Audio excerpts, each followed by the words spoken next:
Hello, my friends. There is breaking news from Archbishop Carlo Maria Vigano, a reflection on the Synod on Synodality at its conclusion. In fact, it was passed on to us late yesterday. That's Sunday, the day the actual Synod closed on the feast, the traditional feast of Corpus Christi. These are his words given exclusively to LifeSite News, a brief reflection on the Synod on Synodality by Archbishop Carlo Maria Vigano. For the written text, please go to lifesitenews.com. The Synod on Synodality that has just concluded is a perfect icon of the duplicitous and fraudulent nature of the conciliar and synodal church. The usual promotion of the globalist agenda is all too evident. The hierarchical subversion of gender equality is at the origin of the surreal discussion about the ordination of women, of which a pastoral experimentation has already been approved to begin that will serve in the near future as an alibi for the official modification of doctrine on the Sacrament of Holy Orders.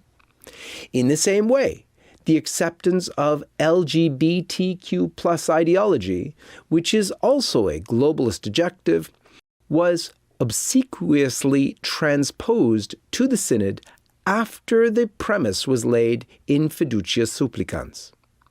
The deep church acts in total rupture from and in opposition to the ecclesial body, exactly as the deep state governs against the interests of citizens. Regardless of the individual articles of faith that the Synod tampers with pastorally, it is also evident that the ultimate goal that Bergoglio has set for himself is to destroy the Catholic Church by distorting the nature of the papacy as our Lord established it. The Church of Jorge Mario Bergoglio is a synodal church. Therefore, it is neither monarchical or divine, but democratic and human. Its authority is not vicarious of the sacred power of Christ, but rather a false and deceptive expression of a supposed will of the people. Or even worse, it is a sign of the Spirit that a subversive organization is hiding behind. The people of God are being deceived by false shepherds and mercenaries. Everything in the words and actions of the synodal church is a lie, because its purpose is to impose by authority, under the guise of a request from the grassroots, things that no faithful Catholic has ever asked for, because they contradict the teaching of our Lord. This authority, which has been usurped for the opposite purpose to that for which Jesus Christ established it, is completely illegitimate, and it is now the duty of each and every successor of the apostles to denounce this synodal farce, the final phase of the conciliar revolution, with which the bride of the Lamb has been replaced by the whore of Babylon, that is subservient to the New World Order.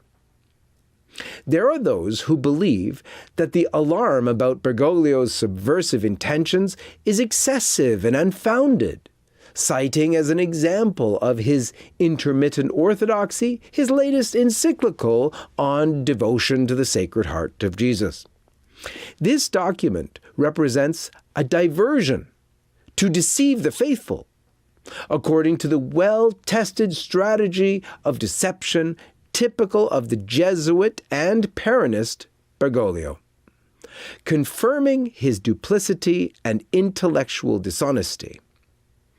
The argument made in duplicitous, that's the encyclical, treated in an apparently anti-modern key, constitutes a clumsy attempt at fraudulent reappropriation by the Society of Jesus of the cult of the Sacred Heart, of which it has been the historical custodian.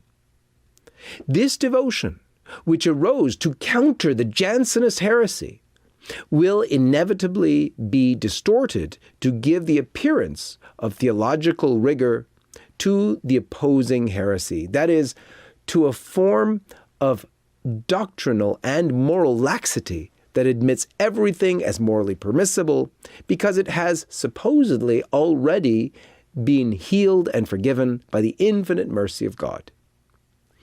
Such false devotion is perfectly consistent with the Synod's aim.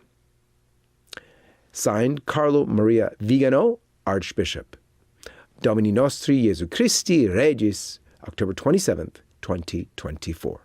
For LifeSite News, this is John Henry Weston, and may God bless you.